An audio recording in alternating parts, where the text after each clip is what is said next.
Today we're going to go over some more uses of XML and loading in dynamic data and how we can build a dynamic web application. So this is going to be a single page app that basically uses anchor links to move you through the page, but the key part here is that all the data was loaded in externally. So that could be loaded in through an API, or as we're going to do, will be a static file.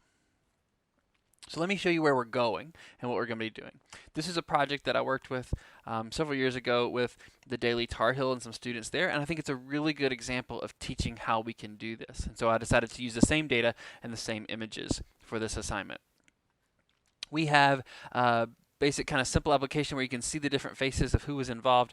You can click on them and jumps you to where they are. We can jump back, and so we can see all the data of who was involved in this particular news event that we're not proud of but glad to get past. But if I were to show you the HTML, if you look over here, is very simple. It basically has an H1, it has some text, it has a sidebar that's a 3-column, a 9-column main section, and then we're going to be filling in that content as we go. So let's jump in and get started. I have provided you a bunch of thumbnails, and so those are all provided right here. And then I have also given you the data that we're going to need, and that data is called ncaa.xml. And you'll see we have an XML file, we have people, and for every person, they have an attribute called name and last name, and location, occupation, and role. And so we're going to leverage the same concepts that we learned last week and pull those things in fairly quickly to build this application. So in our main.js file, we are going to load in that data. But if you remember, when we're loading in external data, the browsers block the different protocols for security reasons, so we need to be running our local server. So the way we're going to do that is we're going to go to the terminal and we're going to run a Python simple server. We have all our functions, our sequential functions loading in the XML. But if you remember, the browsers block the different protocols if they don't match up. So we can't load something from an external file if we're not using the HTTP protocol. So we need to use Python to run a simple server. You could upload this to your server, but to do it locally, we're just going to use the Python simple server. So you're going to type python-m space capital S simple HTTP server :8000, and that is going to start your project. If you're using Python 3, make sure you get the simple server Python code for that. You should have it memorized by now if you're doing this, because we're doing this over and over again. And then now you're going to go to :8000, and you'll see our files here. Because we didn't have a specific index.html file, it gave us the directory listing, and we're going to click on index_start.html, which it actually should look like this. So here it is, blank, just some blank HTML. If we want to make sure everything is working, we're going to load our different pieces here and make sure that everything got loaded in. So here in our console, when I refresh, you should see a document coming from this console log of XML, and we've got all of our XML here. So we have that. Now we want to start working through our XML to extract out the data and to make that display for us. So if you'll remember from the past, we wanted to use the, if we need to find an attribute, so if we look at our XML, there's an attribute here, it's called name. Then we're going to come in here and we could use this attribute last, right? So find the last name because it's an attribute with that name. But in our case, we want to go through and do this in the loop in the XML. So for every item in the loop, we're going to do a for each loop, and we're going to use jQuery's XML for each loop. So jQuery, select the XML, find every person, and for each one of those, do something. So in our case, we're going to use the HTML builder concept that we did before, but in this case, let's call it HTML bottom, because we're going to be building a bunch of different pieces of this page, and so we want to be a little bit more verbose in what we're doing. So we'll do plus equals, and then in this case, we want to, sorry, wrong paste. So in this case, what we want to do is jQuery this, and we want to do dot attribute, attr, and then parenthesis, the name from the data is last, and that would give us the last here. And then let me go ahead and create a var called HTML bottom, and then it equals an empty string. Now we need to close our loop here, and that is going to be a curly bracket and then semicolon, or sorry, parenthesis, not semicolon, parenthesis to close this function. And now we have that, and we can refresh it. Nothing changes, so we haven't really done anything with it yet. But what we could do is go ahead and write it to the page. So let's go ahead and put our HTML bottom code in here. So we'll write this on the ID called person. So jQuery, select person, and append the HTML. Note that I did this outside of the loop, but inside this particular function. Okay, and let's go make sure we do have an ID here. I don't know if I put this in on your code, so make sure you have an ID person in the column 9 here of your HTML. Save that, make sure your JavaScript is saved, and then we're going to refresh.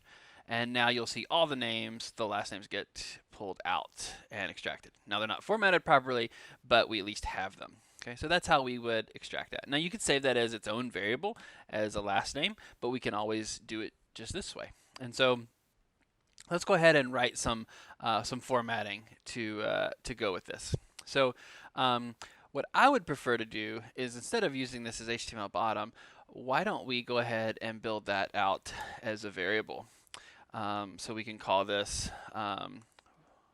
var last equals,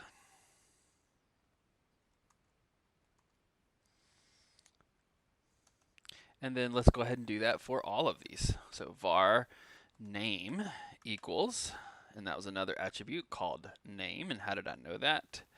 I went to the XML, and you'll see I have two attributes, name and last. So we go ahead and get those, and we can save those. And then if you wanted to make sure it was all working, you could just console log it. Just make, sorry, I can't type, my fault.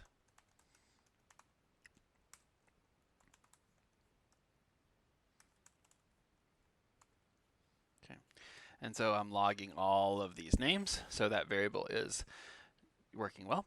And then I could also go ahead and get the rest of the stuff. So let's go ahead and get location, occupation, and role fairly quickly. So var occupation, and we can't use this dot attribute. We can use this dot find, because we're looking for a subnode. And then what are we trying to find? We're trying to find the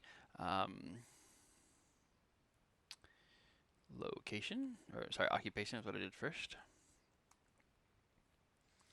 Occupation.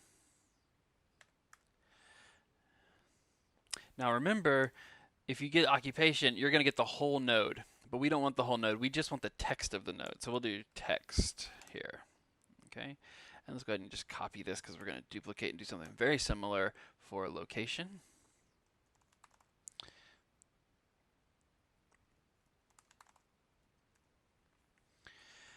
And role.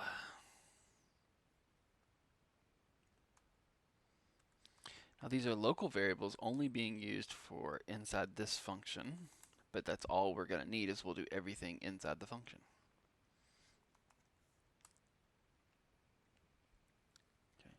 So instead of doing last here, why don't we go ahead and just print out this? So HTML bottom equals location. Actually, we'll do it as this.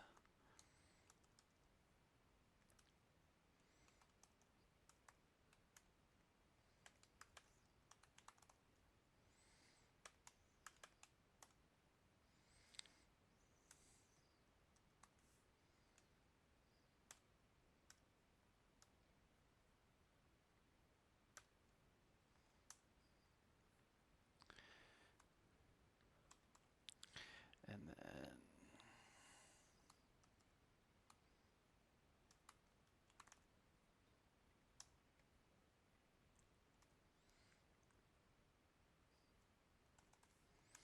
make sure we got them all.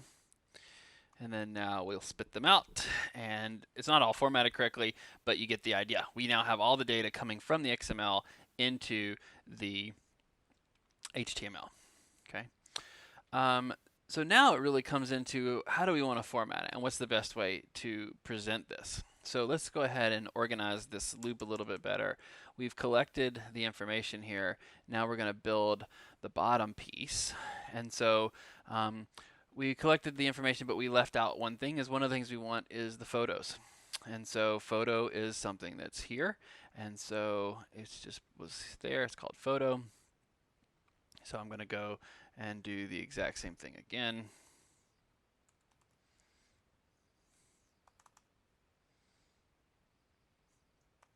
Now note that it's not the photo itself, it's actually a URL to the photo. So it's going to find it in NCAA nails, thumbnails, T-nails, thumbnails, and then that specific person's name and the size of the photo that they want. So that corresponds to a file available here. So we will go back to our JavaScript. We're going to save that, and now we're going to start to build out our HTML here. So we want the person's name. We also want the photograph. So let's go ahead and do a source and an image source. So HTML bottom, image source plus, and then we can put in here photo plus, and then we'll go ahead and put in the attributes that we need of our tag. And I copied it from a previous code I did just to make sure I got it all right. So single quote, double quote, with the width, the height, the attribute, the alt tag for the image. Now I'm going to save that, and in this case we'll just refresh it and see that pictures are starting to come in. So now what I want you to do is, how would you do that for the name? So you wanted to make an H3 of the name. How would you do that? So go ahead and let's make that happen. Okay. So you probably said H3, put the name in there in the text. Now I'm going to add one other thing because we're going to need an anchor link. And so what I want to do is put in the anchor link here. So HTML bottom, H3 ID, the ID is going to actually be the person's last name, and it's going to be name. And now when we refresh this, oops, I have a problem. Invalid range error. Get the line 30. So plus equals last plus quote.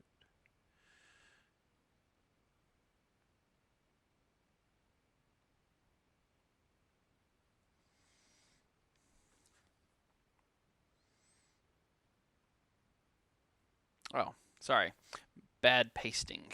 So I pasted that in twice. That makes more sense. And now we have an H3 for that. And you could go ahead and hyperlink it if you wanted to, but you'll note that if we inspect this, it should have an ID called Austin. Okay, so back to our console. And we have the image, we have the ID, we have location, occupation, role, but we may want to format them a little bit differently. So right now they are list items. we kind of didn't do it exactly right because we need to open a UL, and then we can close a UL. Okay. Now there's no change really in our HTML, but that is the proper way of doing that. And so now we have all those things. And you could go in and format the colors and things. And so we've got our all of our different people coming in. And now what we want to do is make sure that we can anchor link to them, right? And so that's what we did by giving an ID to this H tag here. And so now what we want to do is go ahead and create the list on the left of all of our different players, or all the different players or characters in this particular issue, or whatever's in the data. So we have all the information here. Let's go ahead and just create a new var called HTML list. And then in this case, we'll do HTML list equals. And then we're going to make a list item with a link in it that's going to go to the ID, which in this case is going to be name. Actually, last. Sorry, not name, last. Plus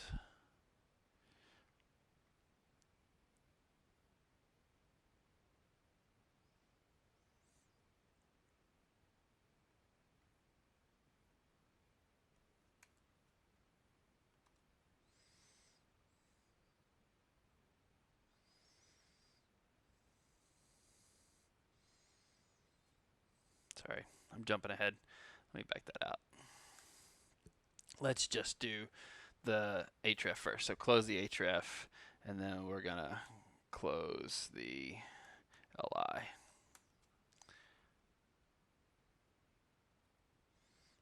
Single quote. Don't need two pluses. There we go. All right, no errors, but we haven't written it to the page yet. But essentially, we just made a list item of the last name. And so let's go ahead and essentially duplicate this, but change the ID. And we'll call this nav list. And instead of HTML bottom, it's HTML list. Go back to your HTML, and in where it says sidebar, we're going to put a div ID equals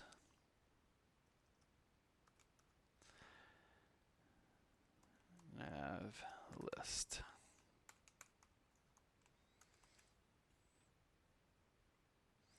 Make sure you save both of them and refresh.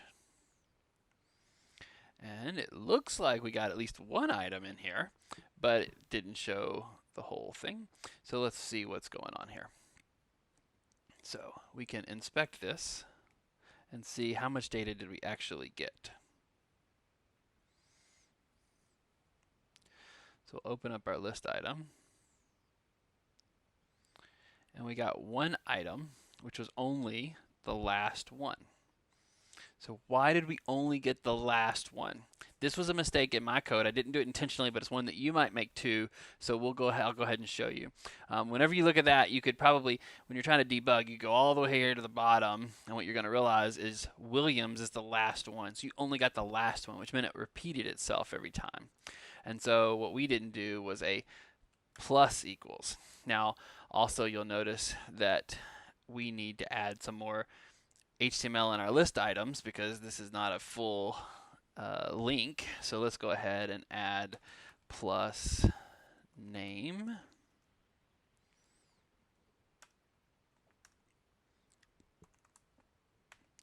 plus, and then close out the A tag. And while you're closing out the list item. Okay, so that makes sense. List item, href, the text of the href, and then close both. Okay, now let's refresh that. And now we have a link for all of the people in here. So here's the image of the end result, what I want you to do. And I've given you enough information for you to be able to do this. And what I want you to do is to start and try to do as much of this as you can. And then the next video is going to have how to complete the next steps. Okay, but your assignment for this week before Wednesday is to get all of your photographs in here showing up and make them anchor link to their particular person.